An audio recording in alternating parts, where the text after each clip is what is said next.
Hey friends, it's been a while, so I thought I would just do a quick video because it's been so long. No other real reason, nothing much going on, but catch you up on my life, what I'm doing, and we'll talk a bit about trading as well while we're here. If you're new to the channel, my name is Oliver. I'm a digital nomad. I travel full time and I trade and support myself through my trading. So yeah, I'm not a financial advisor. This is not financial advice. I'm not in a position to tell you what you should do with your money. I'm just giving you a view on my process, what I've been doing, and how things are going for me. So yeah, we'll talk about that too. So currently, I am actually back in Manila. I was staying in an Airbnb over at a place called Jazz. Pretty good, a little bit cheaper than other Airbnbs, so that's nice. But now I'm back in the Gramercy, and I decided to get a 6 month real furnished apartment here. So not maybe I'm not a digital nomad anymore. I don't know. We'll see how things go. But I got a 6 month extension on my tourist visa, and so I got a 6 month furnished apartment here, so I could really settle in and get a bunch of work done.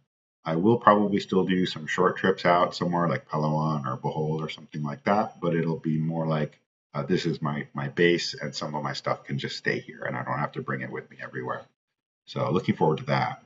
All right, I just moved into my new apartment in the Gramercy. I love this building, so I'm going to be here for a little while. So no more Airbnb.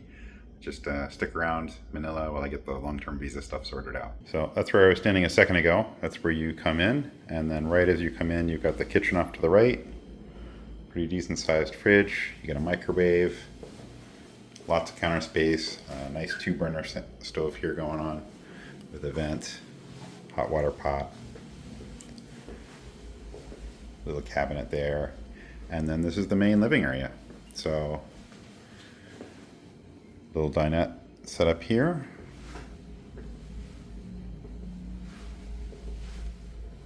Couch, coffee table, TV, nice sound system.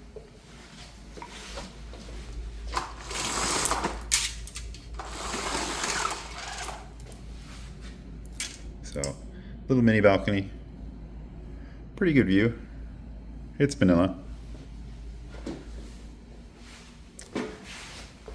And then this is a 1 bedroom, so small bedroom just off to the side here. Keeps it separate, wardrobe. So this is going to be my home for next 6 months, and yeah, hopefully by the time I'm done here, I'm full on SRRV, so I can come and go whenever I want in the Philippines. So looking forward to that. But I might do some small side trips while I'm living here, out to the beaches. But we'll see what we could do. All right, see ya. Now, on some other Philippines YouTube channels, I've seen people saying that you can't get the 6 month extension anymore, that Makati is telling people it's not an option anymore. I don't know if where they're getting their information, but I got my extension online, and I would strongly suggest that you do the same. So if you're in the Philippines, so if you're not aware, how it works now is you fly in and you get basically 30 days if you're a visa-free country, right? So you get your 30 days on arrival, and anytime within that 30 days, you can do a first extension for a second 29 days, right? And so you're going to come to this site, eservices.immigration.gov.ph. You'll create an account if you don't have one. You log in. You come in under services, and you have this visa waiver. This is the first one you do. So when you do the visa waiver, you pick your admission type, which would be 30 days for pretty much anybody really, and you fill out the information. And then the only option is your 20-day extension. That's the first extension you're going to get. They call it a waiver, and that's fine. You can go ahead and do that, and you can pay online. You'll get your approvals back through email, so you never have to go to any immigration office at all. Now, once the 29 days is up, if you want to stay beyond that sort of 2 month mark, then you go to the extension, and it's the same kind of setup, right? But when you go for the intended months of extension, you'll see that currently 6 is still an option. You can do 1, 2, or 6 months. So I did 6 fairly recently. I was approved. So I'm not sure what their experiences are in immigration offices, but I can say if you're going online right now, you're going to see this. So I got 6 months. Now, when you extend beyond that initial 2 month period, you do have to get something called an ACR card. So it's a little card like this. It looks like a driver's license. So it's your alien certificate of registration, even as a tourist. And so you'll want to pick that up at the office. I'm not sure how that works because I already had one, although I have to renew it now. Now, because people are saying that the 6-month extensions are going away, I wouldn't be surprised. The Philippines has the most, by far, generous tourist visa system of any country in the world. It's really pretty shocking. So it wouldn't surprise me if they knocked it down. And I come here quite a lot. I really like it here. I have a lot of friends here. So I've decided to go ahead. I'm in a position where it makes sense for me to apply for the SRRV. So the SRRV is a long-term visa that lets you just kind of come and go as you wish. And if you're going to have more of a presence here, it can make sense. You have to be over 50. It depends on your situation. There's various rules. You have to put some money aside or you buy an apartment. I'm going to go with the money aside option. But you can do it directly. I know of people who have, and it's not that difficult to do, but I've chosen to use a consulting service. So far, I've been using these guys. I had an appointment with sort of the FBI equivalent in the Philippines, and they do just a police clearance for you. I went to get a medical, so it was pretty normal medical, blood test, chest X-ray, that kind of thing. And I'll probably have a couple more things that I have to do, but mostly it just takes time. So for me, I'm over 50, but I don't have a pension, a regular pension. So I have to put 20,000 into a special bank account that's set up. It's still my money.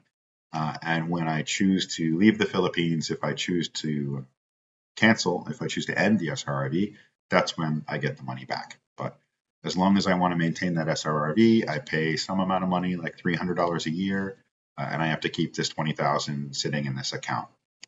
The other option is you can buy an apartment. I don't know much about that. So I'll just share how it goes for me. So anyway, most of the way through the process so far, hopefully that gets approved and I won't have to worry about the 6-month extensions after that. So on the trading side, I'm still doing the same kind of stuff. At the moment, I'm pretty much entirely option selling. You can watch my other videos if you want to get an idea of the kind of things that I do. Most of my trading is index equity options, so tied to the market. So it's kind of 50-50 S&P and Russell. It's not precise. It tends to ebb and flow, but the majority of my income is coming from those positions. And then I have smaller allocations to iron condors and oil and gold futures options. So they have a margin efficiency. And again, if you watch my other videos, I talk about iron condors and other trades that you can do in options. But this is what I'm currently doing. I am looking at putting more into the gold and oil iron condors just to be more diversified. I don't like how heavily I'm into the equity options.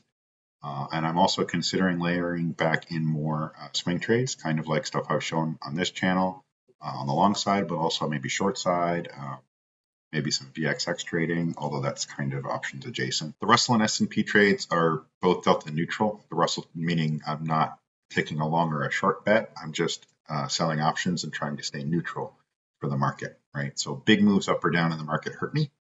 But if it stays around the same area, then it makes money.